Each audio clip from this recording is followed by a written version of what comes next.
इरफान क्या हाल है भाई। हसन नहीं है। यस सर, मैं प्रेजेंट हूँ। चलो हसन शेयर करो, देखते हैं क्या चीज है, कैसे आपको ये रीडिंग करवानी। सर ये शेयर करना अलाउ कर दें।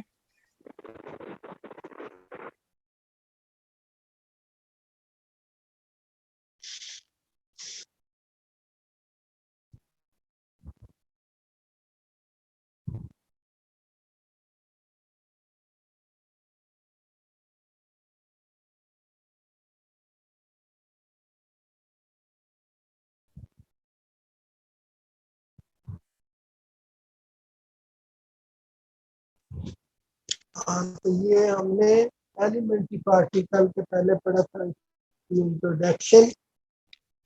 पहले इंट्रोडक्शन पढ़ा एलिमेंट्री पार्टिकल की, फिर क्लासिफिकेशन हमने पढ़ी थी। ठीक है ना। क्लासिफिकेशन के बाद आज हमारा है कि इनके पैरामीटर क्या क्या है, इनके मतलब फिजिकल क्वांटिटी जो है, पैरामीटर क्या क्या है। Schematic study of the property and characteristic of the various elementary particle, the knowledge of their certain parameter is essential। ये ऊपर लिखा हुआ है। मेरी आवाज आ रही है? तो साथ साथ हसन देखते जाओ, साथ में अगर पॉइंटर है तो फेरते जाओ। तो पहले सबसे है मैस, एलिमेंट्री पार्टिकल का मैस।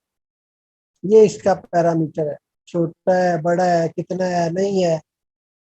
तो इससे हम उसको एलिमेंट्री पार्टिकल को पहले मैथ से मेजर करते हैं। ठीक है ना। तो एलिमेंट्री पार्टिकल जो डिस्टिंग्विश किए जाते हैं from each other by value of their mass, उनके दरमियान पहले फर्क जो होता है मास का, which is express either in terms of energy. Mass को एनर्जी में कन्वर्ट करके भी आप बोल सकते हैं मास। मसलन अगर 1 ग्राम है तो उसको 0.01 किलोग्राम इंटू सी से मल्टीप्लाई करना और फिर उसको इलेक्ट्रॉन वोल्ट में कन्वर्ट करना। तो जो एनर्जी आएगी आप उसमें भी बोल सकते हैं मैस इक्विवेलेंट टू एनर्जी।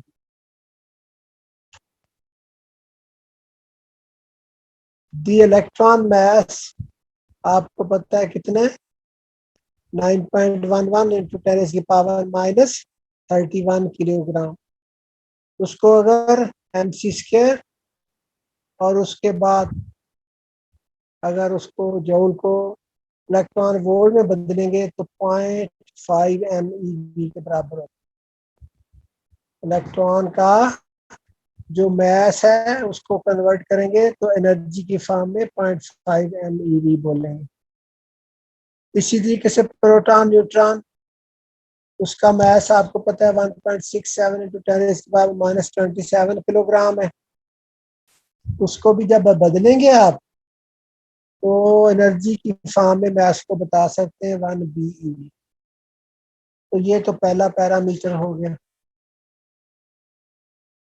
दूसरा पैरामीटर है बारियन नंबर। ठीक है ना। तो आपके पास जो पार्टिकल है वो अगर मुख्तलिफ पार्टिकल का मिलके बना है तो फिर हम उसको बारियन नंबर से देंगे। अगर उसमें एक बारियन है तो उसको एक लिखेंगे, बी से जाहिर करते हैं, तो बारियन नंबर इसका एक होगा। It is defined as the net number of baryons. कितने उसमें बारियन पाए जाते हैं ब्रेयॉन जो है आपको पता है फर्मियॉन्स है, फर्मी डायरेक्ट स्टैटिस्टिक को अब ये करते हैं। उसमें हमारे पास ब्रेयॉन जो है हैवियर होते हैं, न्यूक्लियन हाइपरॉन इसमें शामिल होते हैं, और जो न्यूक्लियन से हैवी होते हैं वो ब्रेयॉन।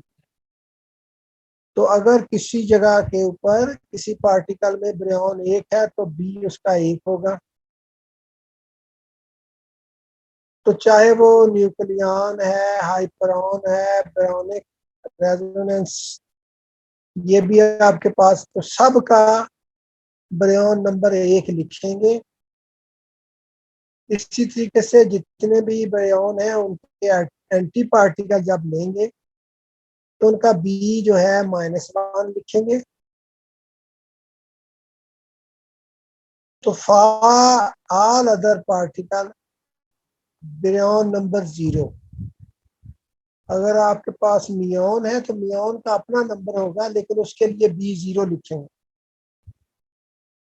तो ये आपके पास ब्रेयॉन नंबर से ज़ाहिर करते हैं। ये जब आपका डिके प्रोसेस होता है उसमें आप नंबरिंग करते हैं कि इधर ब्रेयॉन नंबर रिएक्शन होने से पहले कितना है, रिएक्शन होने के बाद ब्रेयॉन नंबर कितना है।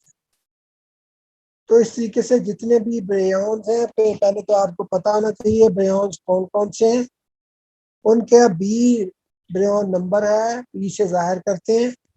और जो आपके पास ब्रेयॉन है उनके लिए आप 1 लिखेंगे, बाकी जितने भी हैं उनके लिए B0 लिखेंगे, लेकिन एंटी ब्रेयॉन जो होंगे उनके लिए -1 लिखेंगे।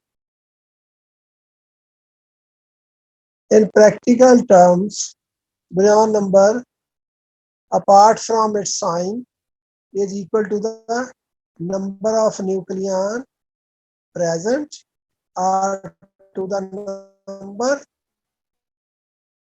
into which a particle ultimately के ऊपर ब्रेयॉन दिया, मियोन दिया, तो आप उस साइड पर ब्रेयॉन नंबर 1 लिखेंगे। और वो पार्टिकल डिके हुआ, इसमें डिके हुआ, अगर उसमें भी कोई ब्रेयॉन है तो उसका भी ब्रेयॉन नंबर 1। अगर 2 पार्टिकल पैदा हुए हैं ब्रेयॉन तो उन दोनों का 1 और 1 अलग अलग लिखें।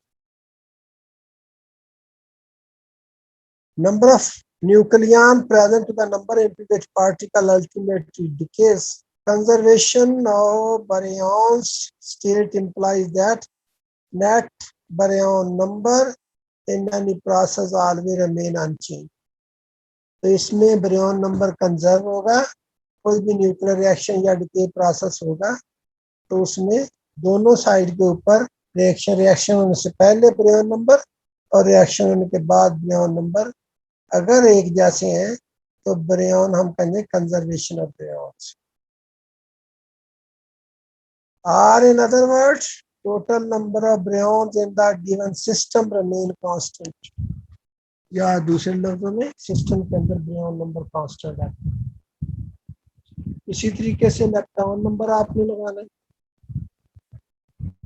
It is the net number of electron involve in the reaction. कोई भी आपके पास रिएक्शन है, अब आपको पता होना चाहिए इलेक्ट्रॉन कौन कौन से हैं, ठीक है ना। तो जिनका मैस आयन से स्मॉलर है वो इलेक्ट्रॉन होते हैं, वो फर्मियान जिनका मैस स्मॉलर है आयन से वो इलेक्ट्रॉन होते हैं। तो कोई भी आपके पास सिस्टम है उसमें इलेक्ट्रॉन नंबर एल से जाहिर करते हैं जितने भी इलेक्ट्रॉन है। उसी तरीके से जितने भी ब्रेयॉन है उनको एल बी से डिनोट करते हैं, इसमें इसको एल से डिनोट करते हैं, उसमें बी प्लस फॉर द ब्रेयॉन और एंटी ब्रेयॉन के लिए माइनस। ठीक हो गया। उसी तरीके से अगर ब्रेयॉन मौजूद नहीं है तो L0 हो जाएगा। और नीचे एग्जांपल आपके पास देख लें कि न्यूट्रॉन है प्रोटॉन में डिके हुआ, आगे आपके पास क्या उसने दिया, इलेक्ट्रॉन या बीटा पार्टिकल प्लस न्यूट्रिनो। अब इसमें ऊपर तो चार्ज दिया ना, चार्ज 0 है न्यूट्रॉन का, प्लस लिखा हो गलती से, एज इक्वल टू लिखना चाहिए था। प्रोटॉन का चार्ज +1, इलेक्ट्रॉन का बीटा पार्टिकल -0, तो इस साइड के ऊपर भी 0 हो गया चार्ज। ठीक हो गया। अब ब्रेयॉन नंबर वो भी हम देख लेते हैं। न्यूट्रॉन ब्रेयॉन है, तो इस साइड के ऊपर रिएक्शन न्यूट्रॉन डके हुआ +1, दूसरी साइड के ऊपर चले गए रिएक्शन के प्रोटॉन भी ब्रेयॉन्स है, वो भी +1, तो इलेक्ट्रॉन ब्रेयॉन नहीं है इसलिए उसको 0 लिख दिया। न्यूट्रिनो ब्रेयॉन नहीं है, उसको भी 0 लिख दिया। इसी तरीके से लेप्टॉन L, तो आपको पता है न्यूट्रॉन लेप्टॉन नहीं है, उसको भी 0 लिख दिया। और प्रोटॉन लेप्टॉन नहीं है, उसको भी लेप्टॉन नंबर 0 लिख दिया। इलेक्ट्रॉन लेप्टॉन है इसलिए उसका +1 लिख दिया। न्यूट्रिनो लेप्टॉन है, ये एंटी न्यूट्रॉन है इसलिए -1 लिख दिया। तो ये आपके पास चार्ज भी कंजर्व, ब्रेयॉन नंबर भी कंजर्व, लेप्टॉन नंबर भी कंजर्व। तो इस तरीके से आपके पास ये दो पैरामीटर, ब्रेयॉन नंबर, लेप्टॉन नंबर आपके पास आ गए। आपको सिर्फ ज़हन में ये रखना है कि इस रिएक्शन में ब्रेयॉन पार्टिकल मौजूद है तो उसका 1 लिख देना है, और दूसरी ब्रेयॉन रिएक्शन अलहदा, लेप्टॉन रिएक्शन अलहदा, कंजर्व का आपने देखना होता। तो कहता है it is obvious that charge baryon number and lepton number are conserve. ठीक है, चलो ये नीचे आप छोड़ दें, नेक्स्ट चले जाएं पेज के ऊपर।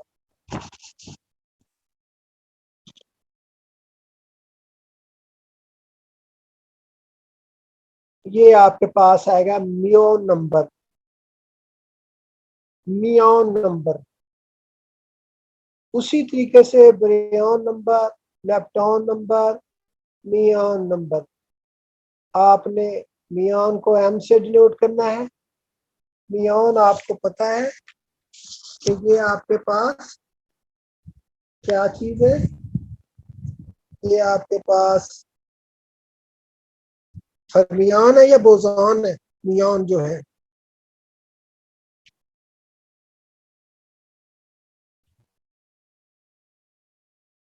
मियोन फर्मियान है या बोसॉन है, यहाँ पे देखते हैं। फर्मी, मियोन, मिजॉन,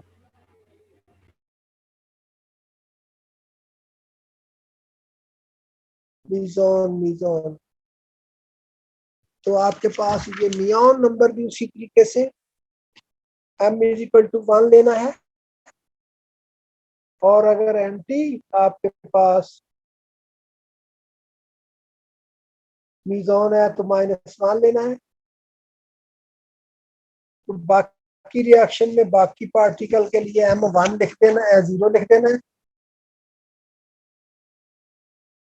तो इसमें भी मियोन नंबर रिमेन कांस्टेंट, जिस तरीके से ब्रेयॉन कांस्टेंट, लेप्टॉन कांस्टेंट। ये नीचे 3 प्रोसेस दिए हुए, तो इन प्रोसेस में lepton, muon and pion decay, muon decay, pair production वगैरह इसमें हम देखते हैं। आपके पास पाई 0 है, वो डिके होता है म्यू माइनस प्लस न्यूट्रिनो। तो अब आप देखें दोनों तरफ, मियोन नंबर 0 इस साइड के ऊपर, दूसरी साइड के ऊपर मियोन नंबर +1, -1, कंजर्व। दूसरा प्रोसेस है म्यू, आपके पास पार्टिकल है, एंटी म्यू डिके होता है, इलेक्ट्रॉन या बीटा पार्टिकल प्लस न्यूट्रिनो और प्लस एंटी न्यूट्रिनो। तो इसमें लेप्टॉन नंबर देखा गया है तो लेप्टॉन इस साइड के ऊपर म्यून 1 है और आपके पास प्लस इलेक्ट्रॉन का है, प्लस ही उसका है, माइनस एंटी पार्टिकल का है। इसी तरीके से मियोन नंबर इसी रिएक्शन का आपके पास +1 और आपके पास 0+1। इस तरीके से गैमा पार्टिकल आपके पास पेयर प्रोडक्शन में आता है, वो आपके पास 0 charge, plus charge, minus charge की फॉर्म में दिया हुआ है। It should be remembered that muon number can be included in the lepton number, but the conservation law applies separately for both types. Strong interaction does not produce lepton. It follows that lepton conservation does not apply to decay by the strong interaction. ये तो आपके पास lepton number, muon number, baryon number आपके पास आ गए। बहुत आसान तरीका है, आपने बेरियन में जितने बेरियन है B1 लिख देना है, एंटी बेरियन को -1 लिख देना है। उस रिएक्शन में बेरियन का अगर कोई दूसरा पार्टिकल है उसको 0 लिख देना है। अगर आपके पास लेप्टॉन है तो L1 लिख देना है फॉर ऑल लेप्टॉन और L- लिख देना फॉर एंटी लेप्टॉन, और उसमें उसी रिएक्शन में बाकियों को 0 कर देना है, चाहे वो कोई भी हो। इसी तरीके से मियोन है, जितने भी मियोन है उसको +1 लिख देना है, एंटी मियोन को माइनस, और बाकी सारे को हम 0 असाइन कर देते। वही तरीका कार है सामने। अब आपके पास है क्वांटम नंबर। यहाँ तक बात आ गई, आसान है क्यों जी?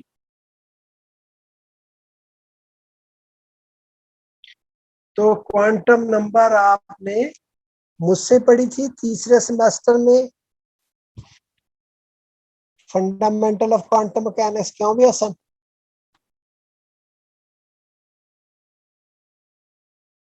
यस सर, आपसे ही पढ़ी थी। तो वहां पे पढ़े थे ना orbital quantum number L। Yes sir. वही चीज है, बस इसमें 2 लाइनों में बताया गया। ऑर्बिटल एंगुलर मोमेंटम को ये जाहिर करता है, क्वांटम नंबर है ये, ठीक है ना। तो n यहाँ पे नहीं दिया गया, n 1 2 3 4 के LM शेल होते हैं, तो ये आपको पता है L जो है सब शेल को जाहिर करता है, तो ये n-1 तक होते हैं, ठीक है। तो इसमें अगर आपके पास L जो n जो है 1 है, तो इसमें आपके पास एक ही सब शेल है, जो कि 0 से असाइन होगा, ठीक है। अगर आपके पास n जो है 2 है, तो फिर आपके पास 0 1 2 सब शेल होंगे और n-1 तक उसकी वैल्यू होगी, 0 और 1 दो वैल्यू आ गई। इसी तरीके से n = 3 होंगे तो 3 सब शेल होंगे, तो उनकी वैल्यू L0 एक होगा, L=1 दूसरा होगा, L=3। ये आपको बताया हुआ है ऑर्बिटल क्वांटम नंबर। और इसमें आपको ये भी बताया हुआ है कि उस ऑर्बिटल क्वांटम नंबर के अंदर ऑर्बिटल एंगुलर मोमेंटम का magnitude L × L+1 √h cut होता है, यही यहाँ पे बताया गया। उसके बाद मैग्नेटिक ऑर्बिटल क्वांटम नंबर, ये आपको बताया गया है कि अगर आपके पास L की कोई भी वैल्यू है, उसमें मैग्नेटिक ऑर्बिटल क्वांटम नंबर की कितनी वैल्यू होंगी? 2L+1। अगर L = 2 है तो 5 वैल्यू होंगी ML की, ठीक है ना। तो 0 +-1 +-2, ये 5 वैल्यू होंगी। अगर L1 है तो 3 वैल्यू होंगी, 0, +1 और -1। तो ये भी आपको पता है। उसके बाद स्पिन क्वांटम नंबर है, तो आपको ये बताया गया है कि आपके पास जितने पार्टिकल हैं, प्रोटॉन, न्यूट्रॉन और इलेक्ट्रॉन, उनकी हाफ होती है, तो हाफ स्पिन होता है उसका। तो उनका मैग्नीट्यूड भी इसी तरीके से S × S+1 लेते हैं। तो आप इसको spin quantum number Fermi direct में हाफ होता है, लेकिन दूसरे आपके पास जो बोज आइंस्टाइन है उसमें 1 होता है। द क्वांटम नंबर S, दूसरे पेज के ऊपर चले जाए।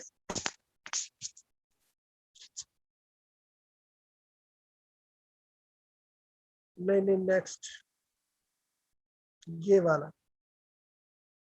Quantum number S take on half integral value for the particle governed by the Fermi direct. ये पहले बताया, जिनको हम फर्मियान कहते हैं। तो बोजान जो है उनका इंटीग्रल वैल्यू होती है 0.2, ये भी आपको पता है। फर्मियान जो है वो कंजर्वेशन लॉ को ओबे करते हैं, बोजान नहीं करते।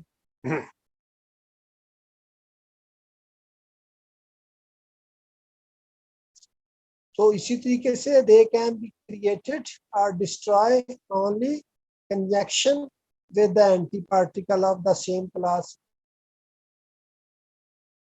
For example, if electron is emitted from the nucleus, it is created out of the surplus energy, but must be accompanied by the antineutrino. The total number of heavier fermion, which are the strongly interaction fermion called baryon, remain constant, and so also total number of weakly interacting fermion, which are lighter fermion called lepton. ये आपका fermion को आपने brain, lepton में इसी तरीके से आपने division की, ग्रुप बनाए थे। No such conservation principle is found hold good for boson. Boson के लिए आपको ये पहले भी बताया था, क्योंकि बोजान में आपके पास मैस नहीं होता, मैस लेस बोजान भी आपके पास मौजूद है, जिनका रेस्ट मैस 0 होता है, इसलिए इसमें लॉ ऑफ कंजर्वेशन नहीं चलता है। As long as electric charge, angular momentum, etc. is conserved, boson can created without regard to their antiparticle. तो ये आपके पास स्पिन क्वांटम नंबर में ज़मीनी उसने बता दिया। इसी तरीके से ML था मैग्नेटिक क्वांटम नंबर, इसमें magnetic spin quantum number MS से जाहिर करते हैं। This is the component of the spin. Arbitrary quantization direction, आपके पास S1/2 है, तो आपके पास इसकी 2 वैल्यू होगी, +1/2 भी हो सकता है, -1/2 भी हो सकता है। प्लस के लिए आपको पैरेलल, माइनस के लिए आपके पास एंटी पैरेलल, 2 वैल्यू में से कोई भी वैल्यू हो सकती है। तो स्पिन को, ऑर्बिटल को आप अगर जमा करें तो टोटल एंगुलर मोमेंटम आ जाता है। तो टोटल एंगुलर मोमेंटम J से डिनोट करते हैं, L + S orbital angular momentum plus spin angular momentum. इसका भी मैग्नीट्यूड आपको उसी तरीके से दिया हुआ है। तो J quantum number J × J+1/√h²। तो ये आपके पास है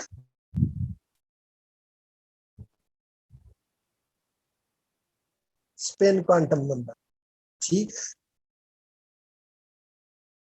अब आपको मैंने बताया था आइसोस्पिन, आइसोस्पिन क्वांटम नंबर, ये क्या चीज है? आइसोबैरिक भी पढ़ा था, या आइसोटोपिक भी इसका नाम है। ये शुरू में भी आपको पढ़ाया था कि ये जब मैंने आपको कहा था न्यूट्रॉन प्रोटॉन जो है दो अलग पार्टिकल नहीं है। जब युकावा थ्योरी पढ़ी थी तो मैंने कहा था कि ये तकरीबन एक ही पार्टिकल की दो स्टेट हैं जिनको क्वांटम नंबर से जाहिर करते हैं। तो वो क्वांटम नंबर आइसोस्पेन क्वांटम नंबर है, ठीक है ना। तो यही यहाँ पे चीज वो बताई हुई है।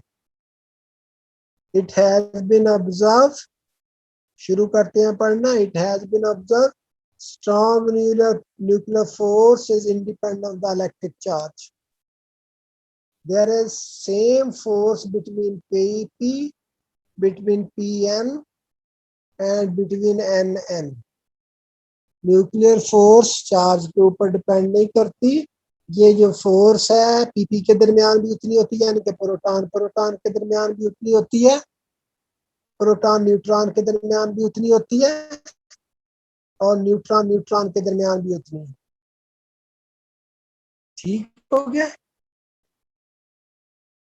This implies that there is same force between the proton proton, neutron neutron, or proton proton. This implies that as far as the nuclear interaction is concerned, the proton and neutron are one.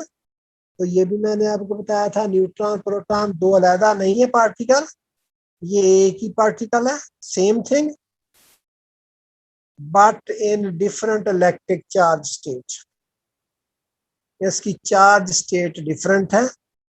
Thus Heisenberg described proton neutron as just two charge manifestation of the same particle.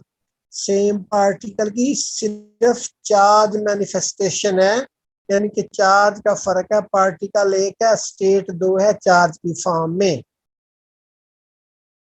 The nucleon and can be distinguished by giving them quantum number of opposite sign. तो इसलिए दो nucleon है proton neutron, इनको सिर्फ different sign देने से आप इनको जाहिर कर सकते हैं। ये न्यूक्लियन इस साइन का है, ये न्यूक्लियन इस साइन का। तो विग्नर ने इसलिए इनका जो साइन आपने असाइन करना है आइसोटोपिक स्पिन कहा, उसने नाम ये इंट्रोड्यूस कर दिया to represent the appropriate property, although it has no concern with the isotope. Isotopic spin इसका मतलब ये नहीं कि आइसोटोप है ये, उससे कोई बात मिलती जुलती, no. And it is not strictly an angular momentum, ना ये कोई स्पिन नाम की चीज है, ठीक है ना। आइसोटोपिक स्पिन क्वांटम नंबर लिखा हुआ है, तो इसमें ना आइसोटोप है ना स्पिन की चीज है।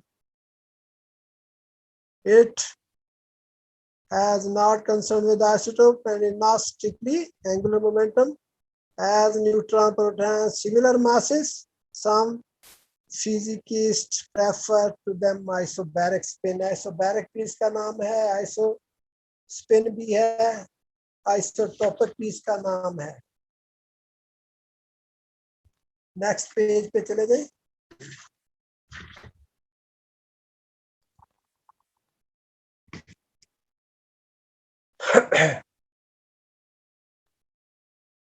हाँ ये पेज,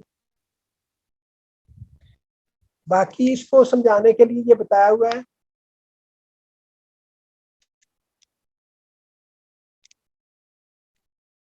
कहता है एज डिस्क्राइब, अब आप ऊपर से ही पढ़ते हैं। The isospin is not a true intrinsic spin. ये स्पिन स्पून कोई नहीं है, ना ये आइसोटोप कोई चीज है। But the mathematics that describe the two spin states, such as those of electron and photon, apply to the isospin. We know that ये इलेक्ट्रॉन की बात कर रहा है। इलेक्ट्रॉन और proton has an intrinsic spin of, in the magnetic field plus भी हो सकती है हाफ, माइनस भी हाफ हो सकती है। Or in general, a particle with S intrinsic spin can exist 2s plus 1. ये अब स्पिन की पहले बात करके उसी तरीके से समझाना चाहता है। तो कहता है कि आपके पास, अगर आपके पास एस असाइन कर दें तो उस सूरत में 2s+1 से आ जाएंगी आपके पास। जैसे एस अगर 0 लिखे, 2 तो इसको सिंगलेट स्टेट कहेंगे, जो मैंने आपको बताया पहले कि अगर एस 0 है तो स्पिन की फॉर्म में ये सिंगलेट स्टेट होगी। एस 1/2 है तो 2 आ जाएगी डबल स्टेट। एस अगर 1 है तो इसमें 2s1 कितनी स्टेट आ जाएंगी? Triplet state. ये अब स्पिन को बीच में ले आया, लेकिन जो हम पढ़ रहे हैं वो स्पिन नहीं है, लेकिन उसने यहाँ पे समझाने की कोशिश की है कि अगर आपके पास एस जो असाइन करना है वो 0 है, जैसे हम सिंगलेट में एस 0 लेते थे और आप ट्रिपलेट में S1 लेते थे, आपको याद होगा। तो वो कहता था अगर S 0 है तो एक ही स्टेट होगी, 2s1 वैल्यू होगी। अगर S1/2 है तो आपके पास 2 स्टेट होंगी। अगर S1 है तो 3 स्टेट होंगी। तो यानी कि इस फार्मूले से, तो कहता है इसी किस्म का चक्कर इसमें आइसोटोपिक स्पिन में चलता है। यही बात आगे करता है इन एन एनालॉगस, यानी कि उसी सेम मैनर में a nucleon is a sign isospin of half, so that अगर हाफ है तो आपको पता है आइसोस्पिन हाफ रखी है, तो 2s+1 के मुताबिक अब ये s की बजाय आइसोस्पिन का जो भी आप सिंबल लेंगे वो s की बजाय 2t+1 होगा। तो अगर आइसोस्पिन आप हाफ रखते हैं तो 2 ट्रिपलेट आ जाएगी, यानी कि 2 वैल्यू आ जाएंगी। इसीलिए आपके पास 2 स्टेट है न्यूक्लियन की, प्रोटॉन और neutron. If there are no mean of observing electric charge proton neutron would be equivalent. Charge की कहता कोई बात नहीं, हमारे यहाँ पे प्रोटॉन न्यूट्रॉन एक जैसे ही समझे जाएंगे।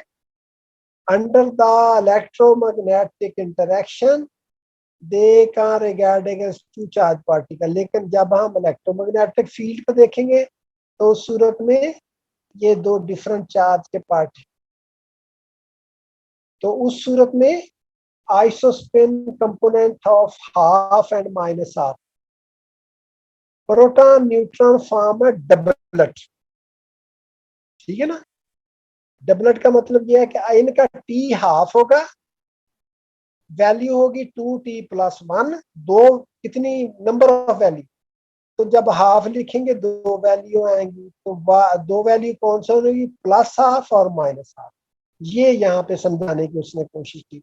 बाकी जो ऊपर मैंने हाईलाइट नहीं किया वो स्पिन को, जो हमने ट्रिपलेट सिंगलेट पढ़े थे ना, उनको समझाने की गई। जैसे स्पिन में आपके पास इतनी वैल्यू आती है, ऐसे आइसोस्पिन में भी अगर टी आपके पास 1/2 हो तो इस तरीके से आप लिख सकते हैं।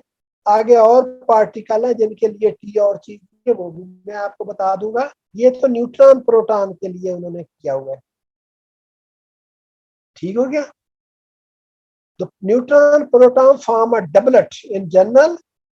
If T is the isospin quantum number, then there will be a group of multiplet 2t+1। यहाँ वहां पे ऊपर 2s+1 था, यहाँ पे 2t+1, ठीक हो गया। But the component in a given direction represented T3। अब जो T है आइसोटोपिक स्पिन है, इसके जो कंपोनेंट, जैसे मैंने आपको न्यूट्रॉन प्रोटॉन में बताया, उसके लिए T है 1/2, कितनी वैल्यू होंगी? 2t+1, 2 वैल्यू होंगी। 2 वैल्यू कौन कौन सी होगी? -1/2 और +1/, ये 2 इसके कंपोनेंट होंगे जिनको T3 से जाहिर करेंगे। represented by the T3 component is different from each other। The possible value of T3 की वैल्यू T, T-1, T-2 और -T-1, -T2, ये आपके इनमें से वैल्यू होंगी। प्लस में भी होगी, इधर T है, उधर एंड पे ऊपर -T है। जैसे मैंने कहा था -1/2 अगर T है तो +1/2 दो वैल्यू होगी, ठीक है ना। इस तरीके से 1/2 से आप निकालते जाएंगे और तो कोई नहीं होगी, लेकिन ज्यादा टी की वैल्यू भी हो सकती है। ये आगे आपको जनरल ये लिखा हुआ है। तो मेंबर की तादाद बताइए। Member of the multiple assign particular value of the isotropic spirit as though they were represented by the component isotopic. ये आप बेशक छोड़ दें, ये नीचे फिर उसी तरीके से समझाया हुआ है जो मैं आपको बता। In case of nucleon T जो है आइसोटोपिक स्पिन हाफ है, इससे हाफ T2 में जमा करेंगे तो आपके पास मेंबर कितने आ जाएंगे, इसके दो, डबलट कह लें, दो मेंबर होंगे। दो मेंबर कौन कौन से होंगे, +1/2 प्रोटॉन, -1/2 न्यूट्रॉन। ये सारी बात ऊपर से जो समझा के आया, पहले स्पिन का 2s+1, फिर ये सारा ये है आपका ना।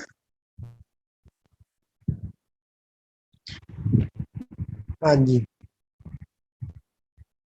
तो ये आपके पास मैंने आपको बताया था कि न्यूट्रॉन प्रोटॉन में आपका टोटल P जो है 1/2 है। तो मेंबर इसके कितने होंगे वो हम 2T+1 फार्मूले से निकाल लेंगे। T की बजाय 1/2 लगाया तो ये आपके पास दो मेंबर होंगे। दो मेंबर में +1/2, क्योंकि वो ऊपर वाली T से लेकर -T तक जो चलता है, तो -1/2 और +1/2 होगा। तो उस सूरत में आपके पास प्रोटॉन को +1/2 और न्यूट्रॉन को -1/2 असाइन किया हुआ है। तो ये आपके पास आ गई।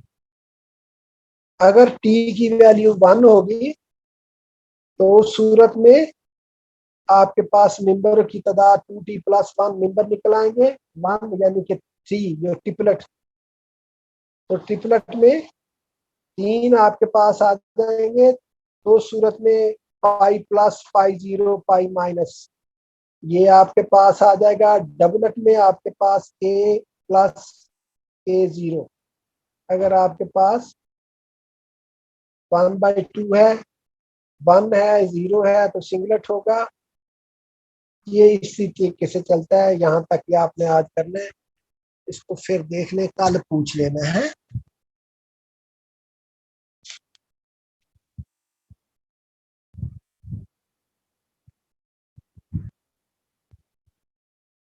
समीउल्लाह क्या हाल है तेरा? रफीउल्लाह, अल्हम्दुलिल्लाह सर। अल्हम्दुलिल्लाह सर।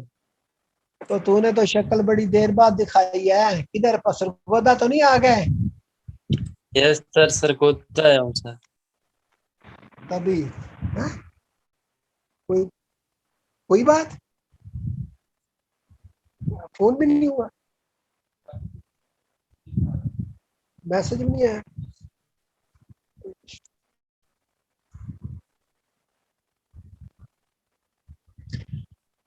तो से ठीक है? अल्हम्दुलिल्लाह सर, आप कैसे हैं? बस आपकी दुआएं चाहिए। जी सर, जरूर करेंगे। चलो, अल्लाह खैर करे। आमीन।